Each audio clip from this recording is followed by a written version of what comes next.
Well, here we are under the choir seats. You can see that it's a complicated maze of wiring, wind ducting, and electronic equipment. It looks like they could use a good cleaning down here. You're looking now at an old set of relays. Modern pipe organs, electric pipe organs, use a lot more solid state equipment. So this is a bit antiquated, but it still works. You're now looking at the electric motor that provides the power for the blower. It's like a fan, and it produces wind pressure that goes into bellows, and then it's sent through the ducts up into the pipe chambers up above.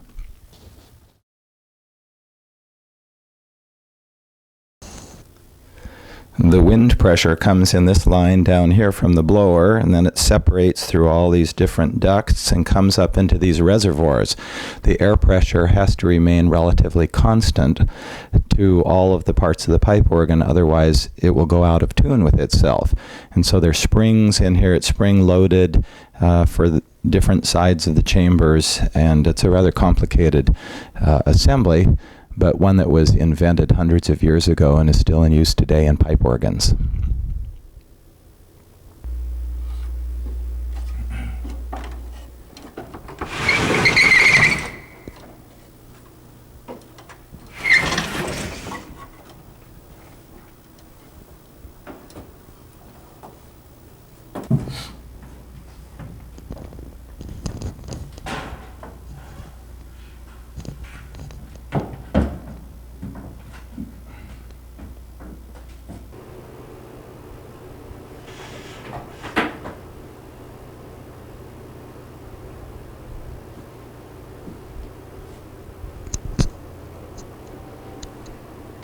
Now we're in the main central chamber of the organ. As you saw, it was a rather tight fit to get in here. You have to squeeze past those big pipes, and that's why you rarely encounter an organ tuner or an organ technician that's overweight. They've got to squeeze into tight places.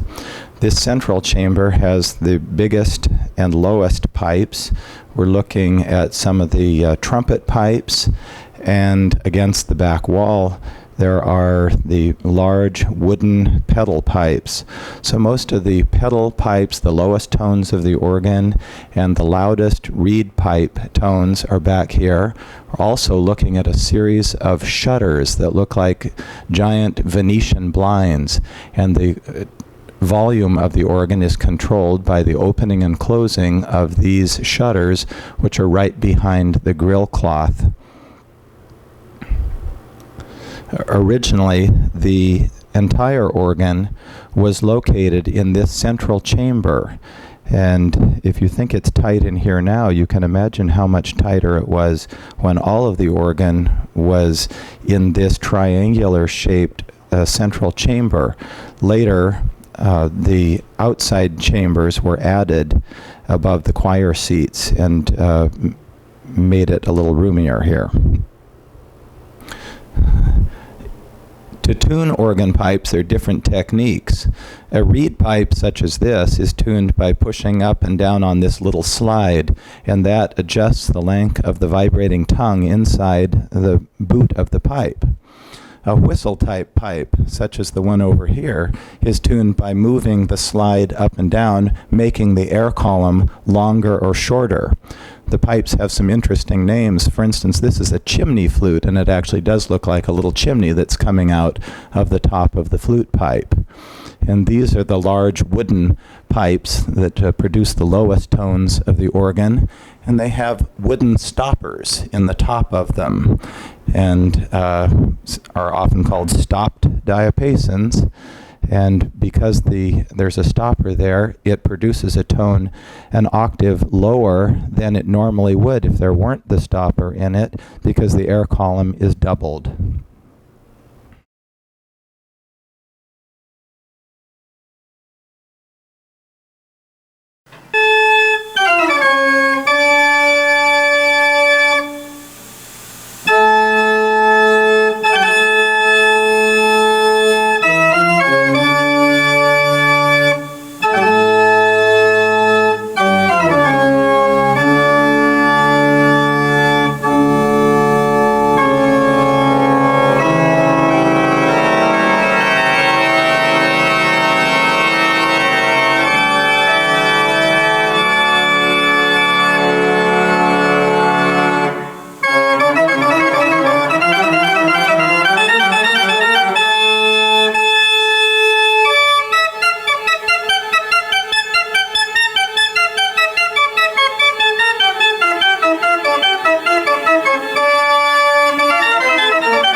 now we're at the console, the controls that make all of these pipes work.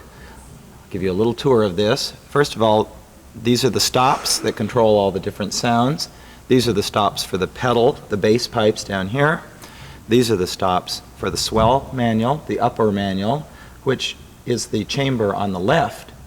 And these are the stops for the chamber on the right, the great manual. They all control different sounds. The strings, the oboe, the trumpet, the vox humana, the chimes,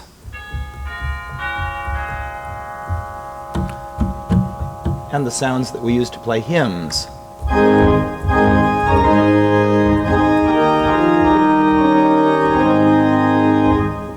Now the pedals are controlled by these sounds, these stops.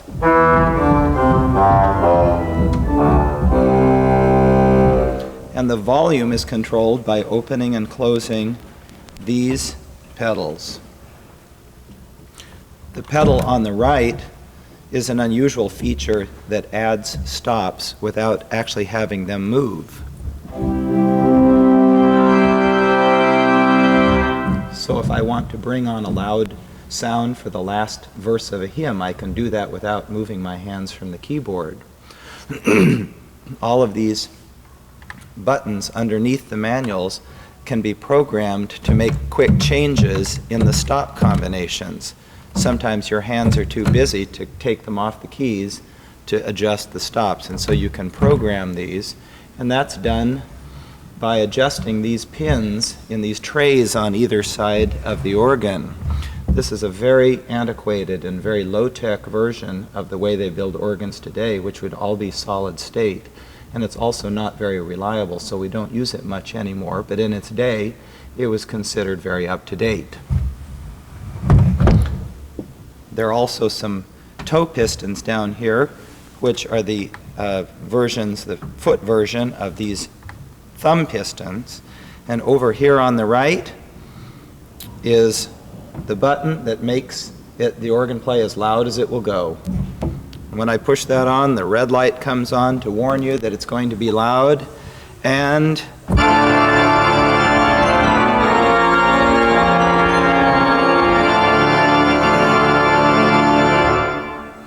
we don't use that very often, but it comes in handy.